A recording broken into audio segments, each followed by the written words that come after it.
Mo- My guy, Moochie Norris, man. What's going on with you, What's going Mooch? on, man? What's going on? What's going on? Man, I'm good. I'm good. Good to see you, man. Same as well. Same as well. Thanks for having me. Hey, thanks for coming on, man. You know what I'm saying? Like, everyone knows Moochie Norris, right? Played for the Rockets. Obviously, all the basketball fans in Indonesia, they know who you are, man. I know they got a ton of questions, but we have a handful of questions for you tonight, Man, man. let's get to it, man. And Oh hey, my God, man. let's get to it. So wait, a lot of people before we start, man, a lot of people don't know that Moochie and I met 3 years ago. Hmm. We were training together at a place called Shoot 360, which Where I'm at right now. Where I'm at right Moochie's still now. there right now, and Moochie runs that joint, man. And one thing I want to tell you, Mooch, man, I want to say I appreciate you, man, because I just got to Houston at that time 3 years ago, and you really put me on game in the basketball community in Houston, and you helped me out a lot, man, in terms of like the training space and everything. So, man, I appreciate you, man, big Man, no time, doubt, no doubt, man. big It time, was bro. great. It was great meeting you, man. We've been good ever since, man. That's love, man. Moochie has one of the best IQs in the game, man. We want to ask you, bro. I want to ask you, how was playing with Yao Ming, Mooch? I mean, you played with Yao Ming for a couple years, man. How was that? How was that experience? Oh man, it was great. Crazy thing is, he was just here. We just had a Legends thing down at the Rockets events, but playing with Yao was great, man. It was, Yao was like a best friend from home, man. He came here not speaking any English, Right. had a translator. So, I just right away took to him, just trying to get him get him comfortable so he can get acclimated to what was going on, try to get him up to speed as fast as possible. Playing with him, man, one of the best I ever seen. One of the best big men I ever seen. One of the best passers, basketball IQ, just talented from, head to toe, play with both hands, can shoot the jumper, great free throw shooter for a big man, probably like 87%, 85, 87%. That's Just, crazy. just a real talent. Mooch, I want to ask you, like, if y'all was playing today in today's game, man, NBA, how would you think he would do? Maybe kill it. You can't touch. And then they zoning out. We got straight shooters now. The game is faster. Just 3-pointers going up. He'll still be killing, man. That's they had that same question about Shaq. Guys that big, no post game. Like there's no post playing right now. Yeah, So the game is strictly played on a perimeter. So if you throw one of those big guys in there, kind of how they feature Giannis, they try to put shooters around Giannis because he's so big and strong. He's going to right. get to the rim every time. If you're sitting Yao on that box, you have to change the way you play altogether. Like if Man, you're I going to let agree. him play by himself, there's no way you can stop him by yourself. There's no way. And you got to foul him, and he's such a good free throw And he's shooter. I a mean, he great free throw shooter for big, probably one right. of the best ever. Yeah. If he wouldn't have got injured, I mean, what would you think his career would have looked like? Where would you put him in as far as top bigs? Probably top It, five, top five. He'd have wow, been something. He'd have been something special. He was really coming into his prime when he hurt his foot. I mean, his numbers was going up. He was doing everything. He was becoming, he was understanding how good he was. And it was sad to see that happen. He hurt that foot and then he re-injured it and then it just pretty much ended his career. We hadn't even scratched the surface of how good he could be. I mean, he was making me a better player without me having the ball, just the cuts and the passes he could make. that's crazy. Hey, did y'all ever take him out, man? I mean, show him Houston, what Houston's all I took about. I mean, I come on, man. look, I don't like to talk about it, but I took him out a couple of times. I took y'all Yeah, outside. he And had to, He man. he He he had to have he gone out in he Houston. tried it and understood it wasn't his cup of tea. I'm gonna leave it at that. Like we got him out there, man, but he wasn't. No, yeah, I was like, mm-mm. That was young Yao too. He was fresh. Yeah, he was just trying to, bond with the guys and just try to, say, you know what, this is what I got to do to blend in a little bit to get familiar with the guys. I'm gonna do it, but we just had to get it in there one time just to get him out there and Yeah, just let him experience Houston nightlife and just to let the city know that he was part of us. Like, nah, y'all come hang out with us. So that's what that was all about. that's dope. That's dope.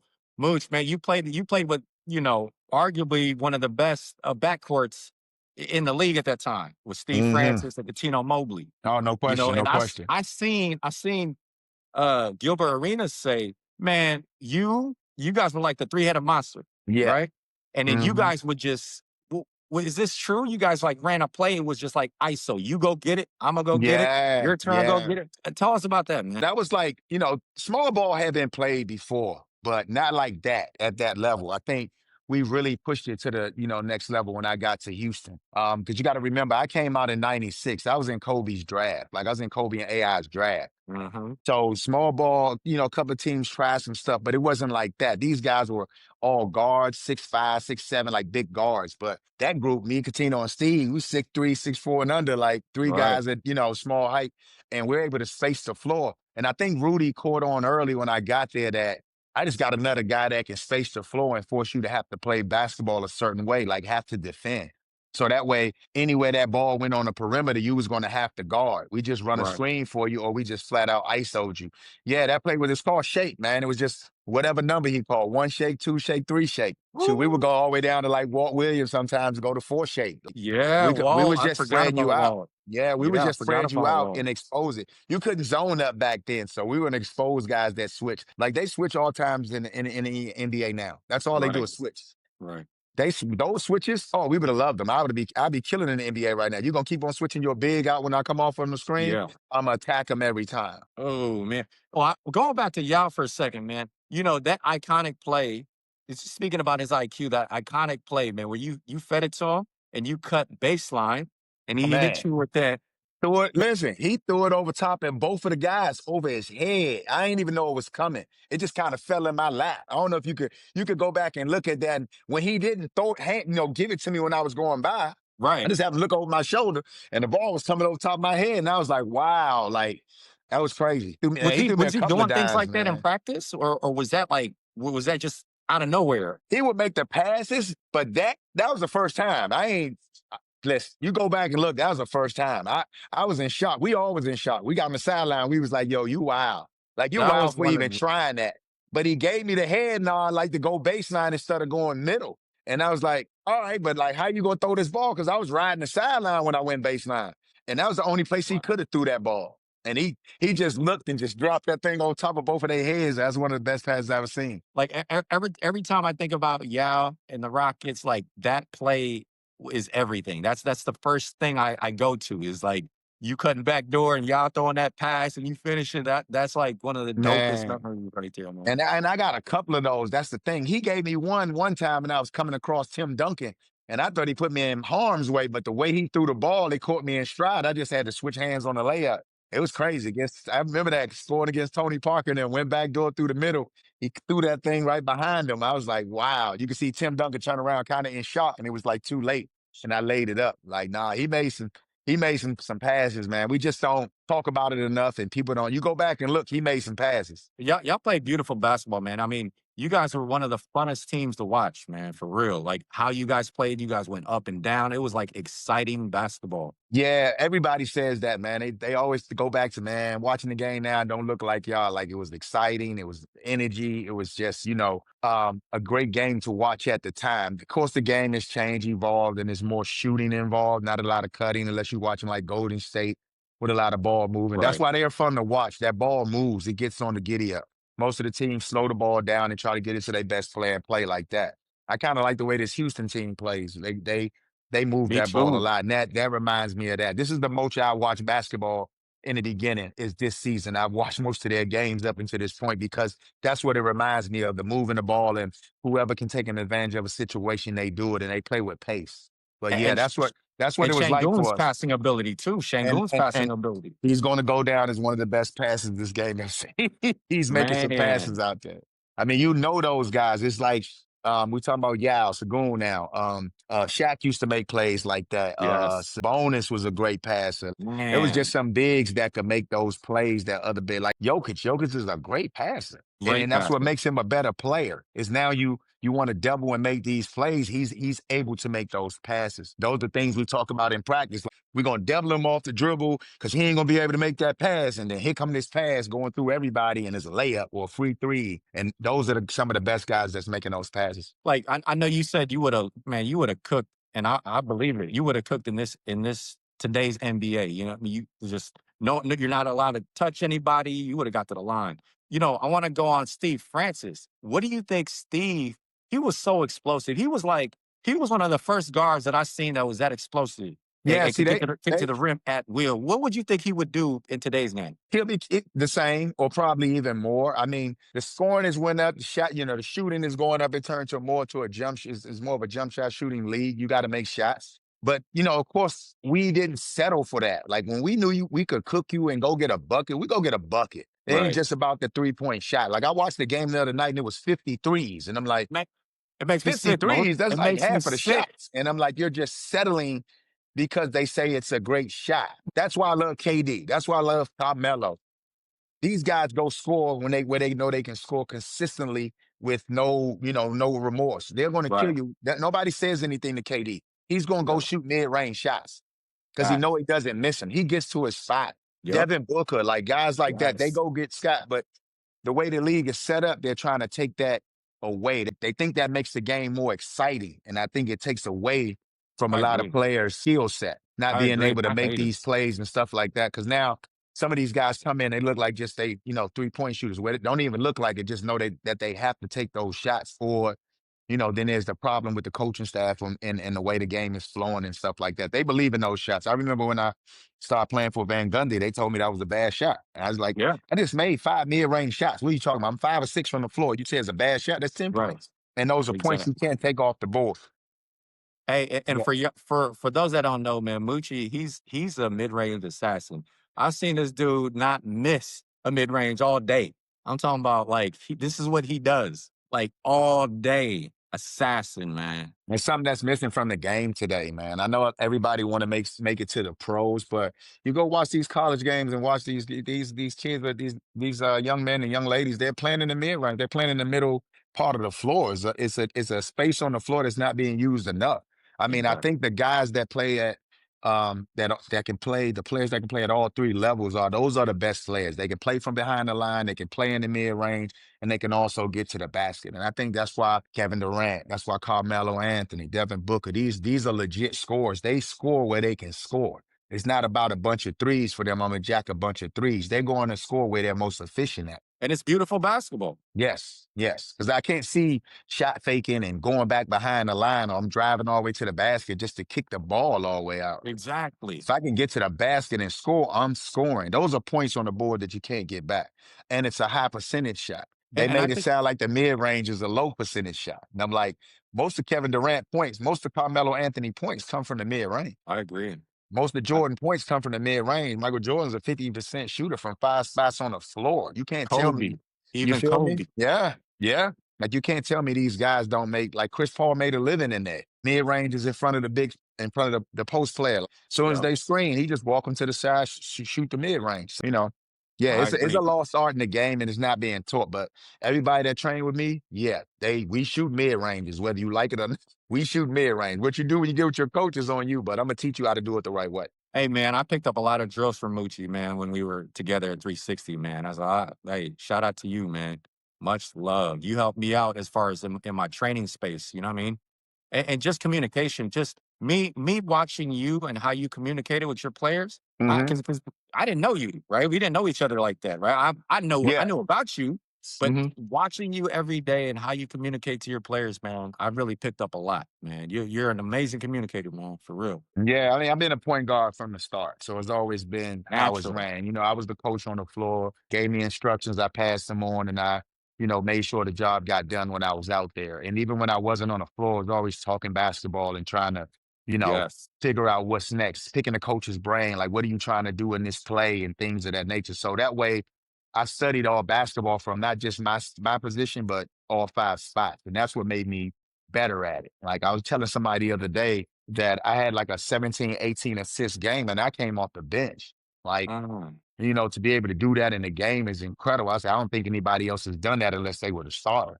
So I just love being able that. to, break a game down just on sight. I watch players. I tell people all the time, they be like, you go to these AAU games, I go watch kids play, and they say it take you about 5 minutes to figure them out. And I was like, yeah, that's as long as it takes. It's like watching film.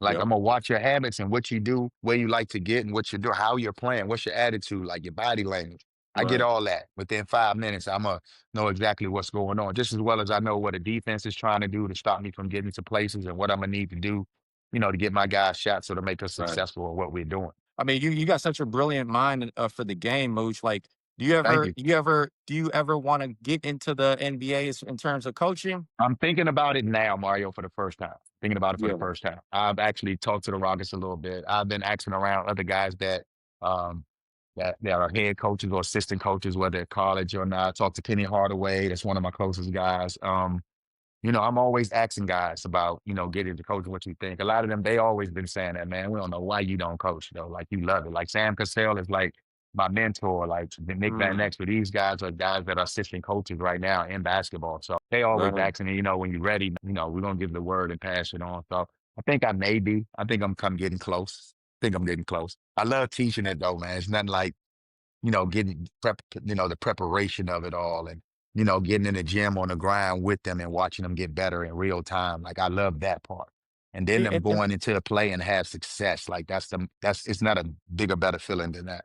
like, your energy to me has always been like, man, this is a leader. This is a coach. He knows how to communicate and motivate. Like, just being around you, I picked that up since day one. You know what I mean? Man, I want to. I had my junior college coach told me that. It's like he started teaching me things. I stayed with him for one summer. I remember my first summer at junior college. I was like, I'm gonna go home. He was telling me, he's like, man, you say it's rough at home, these things. So he said, it sounds like if you go home, you got a chance of messing all of this up. And you just created a space for yourself to actually pursue basketball the way you really want to. And I remember staying with him that summer, up at the school and, I stayed in the dorms, nobody there and just trained all summer. And I just learned so much from him. And it just became part of who I was. He started teaching me what I'm looking at, how to look at. And then I could not talk about what I was seeing like all the Right. time, what's happening in every play and things like that. So that's where it comes from. Like working with him, it Mm, changed me totally. And I started talking basketball just like that. that's crazy, man. Hey, Roach, you've been a Houston for how many years now? Since 99, since I So got here. I got here in 99, wow. 2000. I've been here 25 years going on 26. That's love. So like obviously Houston is home for you. Hmm. Like what a lot of people, especially overseas, they look at the US market as like LA, New York as a basketball market. Hmm. I think Houston is a gem that a lot of people overseas don't really understand how valuable and how much talent as far in terms of coaching and players in basketball there is here. Speak on that a little Yeah. bit. I'm gonna be honest with you. When I first got here, I felt like they were behind. They had some guys that can play, older guys that were playing in Fondy's gym. Fondy Rec was like the first place I went, and I was like, "Oh my goodness, it is so much talent." It reminded me of Mm, home. It was a right. gym that I knew I could go to and was going to be challenged, pushed, test, and probably got my butt handed to me a few times. But yeah, it's right now. It's one of the best places. Texas is one of the best places. I agree. Between here I and agree. Dallas, for sure, you're going to find the players that you want, whether they're male or female. They've come a long way. They've caught up. They've made finally turned the corner and put programs and stuff in place for their players to actually grow, whether it's the men or the women. They got the right teams, they got the right coaches, organizations, and people. Sponsorship like these Nike and Adidas and all these, all the shoe companies got the players from different places and they putting them all in the same place and they've grown the pool here. The pool is big here in Houston and Texas. So big, man. I mean, everywhere I go, I scream it, man. I'm like, yo, Hmm. Houston, Texas, man. The basketball in the state of Texas in general, but I live in Houston, and it is crazy. Like the amount of talent and knowledge. Like people need to start coming here for real. Like the Yeah. Now, training, if the you, off season. I give you a perfect testament to that. I think it was I don't remember how many years ago, but it was just recently, maybe last couple of years, 3 to 5 years or something. The McDonald's All American probably had 7 kids in there from Texas. Wow. Yeah, like half of the team. I was like, that's almost half of the team. Like for them to Right. have that Right. many kids on one McDonald's All American, that says a lot because That that's a does. rare thing. They had 6 or 7 kids from Texas. Like that was Wow. crazy. That's crazy. Mooch, man. Hey, I know you played on like three NBA teams. You played in five different teams overseas. You played in Hmm. the CBA. A lot of people don't remember the CBA. Yeah, It man. was It's the basically the G G League. League. G League. It was the G Yep. League. That's all. They just changed the name. Gatorade took it over, just changed the name. So I mean, you played in so many different situations, under so many different coaches, environments, met so many different players. Throughout that journey, what would you say? Like, how did that mold you, man, into the player you've become? Because not everyone has that experience. Yeah, man. You know what it is, Mario? Somebody said this to me the other day. Like, man, you need to tell your story more because it's more of a Facts. realistic story. A better avenue, a better, better projection of what it takes to actually get to the next space because I hate to say it, but I do say it sometimes. They make it as if you're not this top player, you can't make it. And I'm like, it's not that many top players in the league, if Yeah. that makes sense, right? You know what I mean? Like you Yeah. have your best players and then everybody else is a role player. So that means you got two or three stars on the team and then everybody else fills in a slot. They're Yeah. trying to make a team every time. And that's what it looks like at every level. I said, I remember guys sitting on the bench never getting in, but never complaining. You come to train every day, come to work out every day, Yeah. and they understood who they were on the team and, just trying to, patiently wait their shot. And some of them never even got that shot, but Yeah. they've managed to keep a job or stay on the team every season. I remember playing with a kid in Auburn for those 2 years. And I remember him just, cheering for me like crazy. And it made me Mm, play at another level. Like, you know what? I gotta start running these games up or getting these people out the way so these guys could play. Because these games they are never going to play. But it's right. some games and some teams that we could just run off the board real quick and get them in. I used to fake injuries sometimes, like, man, hey, man, I'm cramping, this, that, and the other. Put my guy in, let him play a little bit just so he could play. And now, Yeah. if the game got out of hand, I'd be like, all right, I'm ready. I'm ready. Like, do what I have to do. But it's games that I didn't even play that much in the second half just because it was an opportunity for them to play and live out their dream, you know? Yeah. But nah, man, I remember I did an article, man, and they called me the journeyman because of all the routes I took, man. Yeah. In high school, my mom passed away when I first got to high school. No basketball the first 2 years. They cut me, told me I needed to play JV. I wasn't playing JV because I knew I was better than the guys on varsity. So I Uh-huh. set out those 2 years and then transferred to another school. So a half a year, I played maybe a couple of games just to be eligible for the following season. So I really only played 1 year of high school basketball my senior season. And Wow. I just was the best basketball player in high school at that time. So that's how I end up moving, along the ways. But even then, didn't get drafted. Played against Jason Kidd in that Capital Classic game. Went to it, Mm, went to a junior college. Somebody gave me an opportunity to go to junior college. I took that, went to Odessa Junior College, which is down here in Texas. yep. Yep. I did 2 years there. Like I said, I stayed with my coach after the first year. My first year, we went to the NJC tournament. We almost won that thing. We lost to forgot Alex Dillard. He ended up going to Arkansas. Ooh. They bumped us and I didn't have a chance to play in the championship. Like I almost had a chance to get to that space. But yeah, I played 2 years there, ended up being the first top point guard coming out. Had a chance to go to Kentucky, Arkansas, all the top teams. And I Yeah. chose the bottom team, which is Auburn, because they told me you're going to play all those teams that just came in and recruited you, and you're going to play them on national TV and Ooh. you could be the starter at that, and that was the thing that Right. sold me. I could be a starter, play against the same teams that were recruiting me, and not have to come off the bench and they put the ball in my hands. And that's the route I Mm, chose. And it ended up paying big dividends for me because my first TV game against Arkansas, the defending champs, I went off for like 26, 28 points, and ooh. we beat them at home. Who did they have? Mooch. Who was on that Arkansas squad? Uh, Corliss Williams, Scotty Oh, Thurman, oh, that was the squad. yeah, Alex Dillard, McDaniels, Corey Beck was the starting point guard. They had a squad. That was an NBA squad right there. Yes. Most of those guys had a chance to go to get drafted and play and stuff like that. They just didn't pan out. But yeah, they had it. They had a team. That was like the best team. Kentucky had what's his name? I can't even say his name right now. Antoine Walker. They had Antoine Walker, Tony Antoine Delk, and Walker. all them. Yeah, played Uh, at Boston. Yep, played at Derek Boston. Anderson. Did they have Derek Anderson? They had Shepard, Oh, Tony Delk. Shepard. Yeah, Yeah, yeah. Shepard was the point guard. His son, which is playing for Houston Yes, right yes. now, He played was against his crazy dad. athletic. Yeah, Hey, played Pops was against his crazy dad. athletic. Kentucky's coach, Mark Pope. He was playing Yes, with yes, Kentucky. Yeah, they were loaded. They were loaded. They were loaded. McDyson and was in Alabama. Tony yep. I Antonio remember that team. McDyson. I remember that team. They had a team. Randy Livingston, another NBA guy. They were at Yes, FSU. In all of those conferences, guys all the way across the board. Georgia had Claxton Shannon Anderson, who played in the NBA. He played yes, with me here with the yes. Rockets. Yeah. So I had a great landscaping in front of me where I was able to perform in front of these guys that were supposed to be better than me. And that was that's how I played out. Because I tell people all the time, they forget that I didn't play my senior year at Auburn. I played like Mm. 15 games at a Division II NAI school just to be eligible. So people forget that. Like what I did in my junior year pretty much got me drafted. Like I was killing. I was killing on TV. I was every TV game I had, I was putting them to the test. Man, Mooch, I don't know if I told you this, but I've known about you for the longest time. So after junior college, I went to IPFW. I played for IPFW. Ah, There was a D2 team at the time. And look, you were playing for the Fort Wayne Fury. Fort Wayne Fury, We was in the same city when I was in college. He was in the CBA, Fort Wayne Fury. And CBA. I remember I was out. I was at a We used to come restaurant up. one I used to time. come up there and practice and stuff. We used to work Man, out up I'm there. telling you. And then I seen you out. I seen you out in a restaurant. And I was like, I got Moochie Norris right there. So, I mean, I've known about you forever. This was like 1999, Mooch. 99. Yeah, that was back. Yeah. 99, man. Mm-hmm. And That then was we right before I got back in the league. That's how, yep, right before I got back. I got picked up by Seattle from there. yep.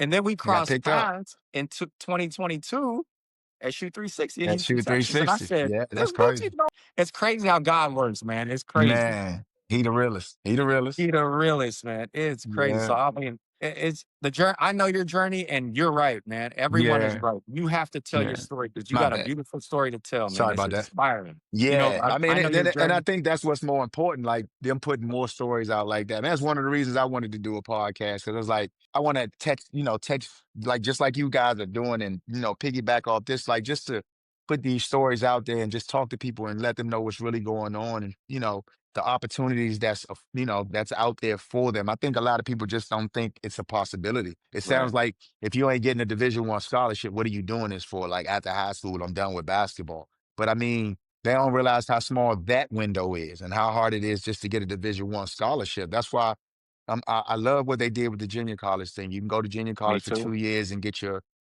eligibility back and not lose 2 years. Like, Why couldn't they done that when we was playing junior I college, man? know, I know. There was a lot of rules in place back then, but I mean, Man. the great thing about it is it created a way for the guy, for everybody that's coming behind us. Because I think if it was like that back then, you'll see a lot of less people playing. You'd see more people kind of letting go and giving up the game.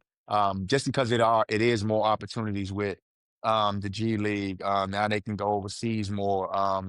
Some of these minor leagues, you got leagues up in Canada they can go play up in. Like you can move around and create more Right. opportunities. And junior college does seem more attractive now that you can still keep your 2 years you don't use your lose your And 2 years of develop. eligibility and develop and get Yep. better. I mean, you heard a coach like Rick Pitino for St. John say he don't want no freshmen. He don't want no young guys. He want a guy Yep. that goes to learn how to play basketball a I little don't bit blame before him. they get him. There's nothing wrong with that. There's nothing Nothing wrong with wrong that with that. Yeah. because everybody's not going to get the best kids coming out.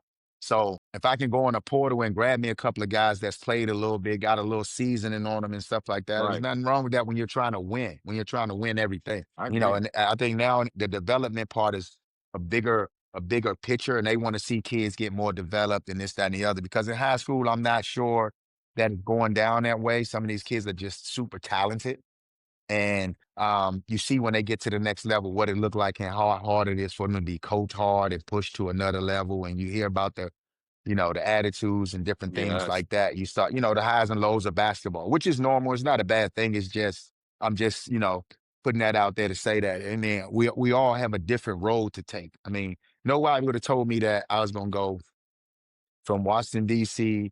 to Texas to Milwaukee, get drafted Milwaukee, then go to the CBA in Fort Wayne, then I went to the Florida Beach Dogs first before I got to Okay. Fort Wayne. Then I went to Fort Wayne, then got picked up by Vancouver Grizzlies at the time before they went to Memphis. Yep. Um, to come back to the CBA, play again at Fort Wayne, then go to Miami, didn't sign a contract with Miami because they didn't guarantee it. So that's how I started my journey overseas. First route, France was my first stop, played for Yep. Paul Ortiz, come back, got picked up. Was that who I got picked up by first? Seattle, 99. Came back from there. Then I went to go play. I played in Venezuela. Wow. I played in Chile, and I played one more place. Colombia? No, Italy. Played in Italy. Italy. Okay. Yeah, Okay. played in Italy. So, I actually played in the Dominican Republic and won a championship over there. Forgot all about that because it was just a stop on the road. I Right. forgot. Right. I forgot Right. all about. I went over there and played. Like Marcus Camby, if y'all know who that is, Of course. Of his course. shooting guard was Travieso. Yes, I remember Chavez. So, He yep, was my that shooting backcourt guard. was both Puerto Rican, I believe. Him and Padilla. Padilla. Yep, Padilla. Yep. I played with Travieso in Wow, Dominican Republic. And I remember when I came, he was like, "Man, I remember you." And I was like, "I remember you." And that's then we played crazy. together. We went all the way and won a championship, man. I Wow. never forget that. I won a championship. We got back to the city. I drunk beer out the cup, and then I got on the plane the next morning. I don't even remember none of that. Like it was a That is blur, but it was a crazy. great little short season, and I won played over there. So I moved around, man. I chase basketball with all my heart, man. Like my Yeah, passion and love for the game is what pushed me to do all that those things. And I've seen people take those routes and not make it, not even get close. And right. I always question. Um, their love and passion for the game. It's okay to like the game, but you Yeah. gotta love it. You You gotta gotta love this love it, game. You man. gotta be passionate about this game. It's gotta be, like whatever it takes to get to where I'm trying to go and however long that takes. Cause I always tell people, man, go look in the mirror, ask yourself how much you're willing to sacrifice and what's in that mirror. Cause it's gonna Mm, cost you a lot. It's gonna hurt you a lot of pain and suffering and things of that nature.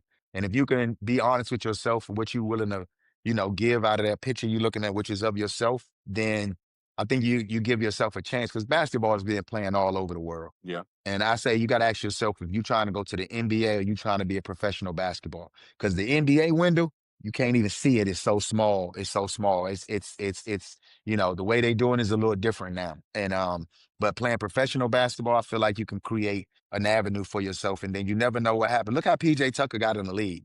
yeah, right. 28 playing overseas, and he Yes. got a shot. Pat Yeah. Beverly was averaging 37 points coming out of high school. One of the best players in high school, period. Went to school at Crazy. Arkansas, played great, didn't even get a chance in the league. So you just Right. never know. It's just You about being don't know. ready when your number is called. Mm. Right. Like I got drafted with Ray Allen and Big Dog, and I'm on that team with him, then Baker. Like we got a three-headed monster, and I'm the only point guard on that team. Sherman Douglas was a Mm, starter, which yeah. I knew him from home, and I knew right away I'm about to be the backup point guard on this team, and I had a shot. But things change, a trade happened. I ended up being the third guy, end up getting released, and then the journey started from there. So that's why it's like you just never know. Yeah. It's about being ready. Like I was ready at that time, but it wasn't my time. Right. Right. Right. You understand? So then I Yeah. go travel, do all the other things, play well overseas, win a championship, move around again. CBA almost win one. And then I get picked up by a team and I played great. I played great when I went to Seattle. And it opened a lot of people's eyes about my talent, how good I really was. And then Right. Houston came up after that, after the Seattle trip. And I was in the CBA. They told me just go play a couple of games. The NBA team gonna pick me up. And it was Houston, a team that I said when I was small I wanted to play for. That's the crazy part. I That's got an old picture crazy. from when I was in seventh or eighth grade, and I had What? got Akeem Olajuwon shoes. They were like 2, 3 sizes too big. Wow. But because they were his, and I thought I was gonna grow and be super tall, yeah, I got those shoes. I was driving in those big shoes across the floor. It was a funny scene, but I was out there hooping. That's I was out there crazy. And then playing. you ended Yep. up in Houston. That's crazy. Yes. Again, that's crazy how Yes. God worked. Yeah, and Dream loves me because I tell him that all the time. I be like, man, you have no idea, like who you are to me. Like, you know what I'm saying? So Wow. to actually play with him and just tell him my story, he took me in right away. That's how I learned how to take care of my body. Mm. Hakeem Dream did. Olajuwon. Dream Yeah, put you up on man. game on your body. Man, he used to sit me down. Young fella, come sit down. Give him some ice. Put ice on my knees. I'm sitting right there feeding the ice bucket. I'm like, dude, ain't nothing wrong with me. He said, we'll be later. Like he used to just, pull me to the side and teach me along the way, man. He was teaching me.